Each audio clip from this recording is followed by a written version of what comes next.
Well, I'm back. Today, conversation is about reparations. 20 years ago, I met Mr. Peoples, John Peoples, and he had a slave ship on a trailer, and it had the African Holocaust. We hooked up, and we went to a meeting in Compton College, and there were about 15 countries from Africa, plus there was a couple of people from South America, Guadeloupe, and somewhere else. One of the gentlemen was from Cameroon, and he said to me, he says, there's some beautiful houses up in Santa Barbara, and he says, I'd like to go up there. I said, well, I got a little truck to take two people and myself. And I'm one of them Americans that don't be trying to lie to nobody. I'm big time. I know everything. I got everything. I'm the best at everything. But I told him, I said, you put some gas in my truck and buy me lunch. We'll go up there. So we went up there to Santa Barbara and we drove around. They were, it's amazed by the houses up there in Santa Barbara. So that evening on the way back, I says, well, you come by my house and my wife would fix dinner or whatever. And being that she really energetic, so when I get there, I introduce my wife and to the two gentlemen. And so I said, "Honey, fix something." So she went there and fixed some chicken wings and some rice and stuff like that. And then we sat down and ate. And he said, "This is the same food we eat in Africa." Well, it's beautiful. So after they left, the brother from Guadeloupe called me a couple of times. I never heard back from the brother from Cameroon, but I was the way I was. So let's get to the reparation part. I've been listening to this ambassador, former ambassador to the African Union, uh, uh, Dr. O'Connor. I can't pronounce the other word, but you'll get the picture of it. And what she's saying about Africa is the same problem we have in America. We were brought here in the bottom of them boats. We worked for different people, and we still don't got nothing. These people came from Europe. They gave them free land. They gave them. They took the Oklahoma from the Indians and sent them on the road, and so it's a continuation of the same thing that's going on in Africa.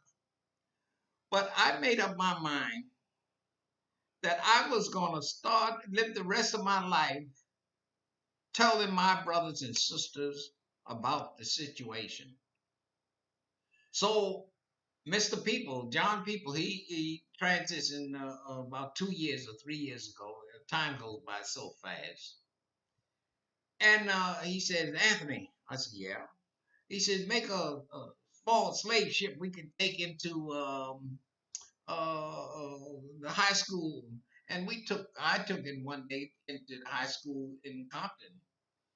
And the teacher, he welcomed me. He had the African American teachers and his assistant.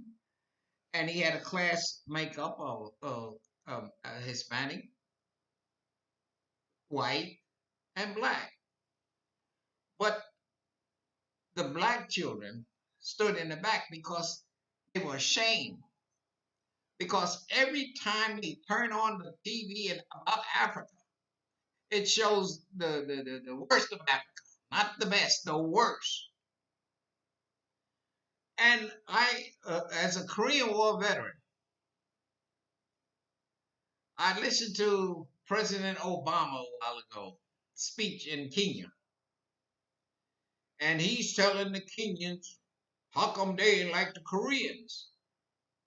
Well, I'm gonna tell him why. We dumped all that money into Korea. The Korean people were Koreans, so they looked out for their people and all over the world. And when they came to the black neighborhoods, like everybody else, and did like they did in Africa, we don't got no stores. All we have is churches and liquor stores. And who don't like me saying it can go jump in the daggone lake? And it's the same situation.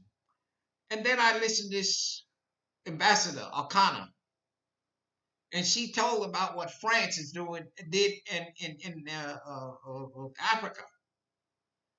But then I go a step further. What happened to the Haitians? The Haitians defeated the French, the British, and the Americans. 12 years, the slaves of Haiti. Then France come back in 1919 and get reparations from France, from Haiti. So Haiti is always in a hole.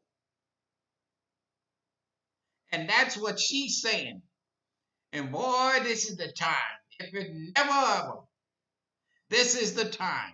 Because she's saying, and which I agree with her 100%, a road straight from South Africa to Egypt, continent of Africa. All Africa one. All the currency of Africa. And she explains, so if you think I'm lying, I beg my African brothers and sisters, watch the video. She is a doctor. She's a doctor in Tennessee. And they got rid of her in the African Union because she was telling it like it is. But this time, wherever we are, I don't say go and be in one group so they can come in and destroy us like they did in Tulsa. They did in North Carolina. Everywhere, it's a continuation. I'm not talking about hating nobody. I'm talking about what they do in order to control us. And all over the world. So I'm saying today, this is 25 or whatever, May. Next week, me, Anthony Morris, is going to put $500 in One United Bank. I need help. But once I put that 500, I want every black person in America put it in your name, $1 towards the African Family Village. Then when we get $1 million in that bank, we'll see what each is needed in all of the United States here. But we got to back up now. We got to back up this sister that's talking about making Africa one for Africa. So, I'm saying, still, I'm talking to seniors. I need your time, your talent, and your resources. What I mean, I'm saying it again, I'm going to be repetition about it. You as a senior, you have a house. You as a senior need help. Here is a homeless so-called person. But that homeless person, you make a space for them in your house. They become your helpmate. Then They will be under the African Family Village. That they won't come in your house and steal your resources or do any harm to you. And I need help. I want to get a council of elders. I don't have it all and know it all. But I'm saying with seniors, the other day they had a conference call from the super county, and everybody's talking about what they should do for the senior. And I'm constantly trying to get in, tell them I'm a senior. Why you don't listen to me? I went over to the phone company. I ain't having nothing but problem on my phone. I having nothing but this cable crap. Everybody wants money, but they don't. You keep going back and back. And then once I'm over there, they got the 6 feet rule. Okay, and first time I've been in the place, and it has one black person, and we have to make a stop of that. I go all over Los Angeles. I see all the people working, and none of them look like me. I was a general contractor for 22 years, and people, when they took me into court, automatically the judge gave the case to whoever took me into court, except for one. And why is that? Because of this. Because of this. And they took my license. So how am I supposed to make a living?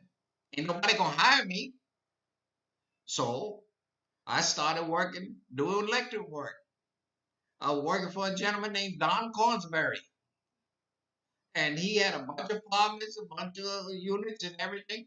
And I made an agreement with him. Whenever he called me and I go to a place he tell me to go to, my $20 an hour started. I'm not greedy. I just was needy. So after I was doing a job in Beverly Hills, I looked up the hill and I just felt funny. A young man helping me, and another thing I think hurt me is because I asked these guys. I didn't want them to know everything as much as I did, but at least use your head. And I got on the job and I seen the guy didn't even know how to up from down. So that kind of wore on me. But anyway, as we come out onto Sunset Boulevard, we were supposed to go right, but we went left. That's going towards the valley. So I realized we're going the wrong way. So I said, I got out and let him drive. I said, come on, go the other way. But he was timid. See, I'm a driver. I used to drive yellow cab in this town, 1959, 1960. So anyway, we get a block from Kaiser Sunset. I blanked out. But I came around, and then when I went into the ER, hell, they looked at me, all big, healthy black man, ain't nothing wrong with him. Got in there, and they were trying to find my veins, which was hard to find my veins. And I remember them hitting me with the paddle, and then I got them to the room, and that's when they started going in my heart and whatnot. And they went into my heart one time, and it didn't work. So they took me to Good Samaritan the next day. So my wife and my baby, my daughter, not my baby, no, my next daughter, took me to Good Samaritan at 1 o'clock. They took me into the operating room at 1, and when I come out there at 7 o'clock that night, but they still, I was with guys at the time, and they said you're always gonna have heart trouble. And what it is, my heart, it boom, boom, and boom, boom. It's crazy. But anyway, I'm still here. That was in 2002. The God I serve don't kill nobody and bear false witness. I had that 22 acres of land up in high desert. I wanted to build an African family village. Take our boys that nobody want around them. We were going to buy land, build. Once we built, some we'll keep, some we'll sell. We would teach them how to take care of their responsibility of when they make a baby, they stay with that woman and raise that baby instead of going all over around and making babies and don't stand up for them. But I had people come to me. I'm gonna be honest. That's me. My MO is honesty. Are you a Christian? Hell no. I'm a spiritual person. See? And so right now, like I said, next week I'm gonna put $500 in the bank, one United Bank, and I'm gonna let them know what I'm putting it in here for.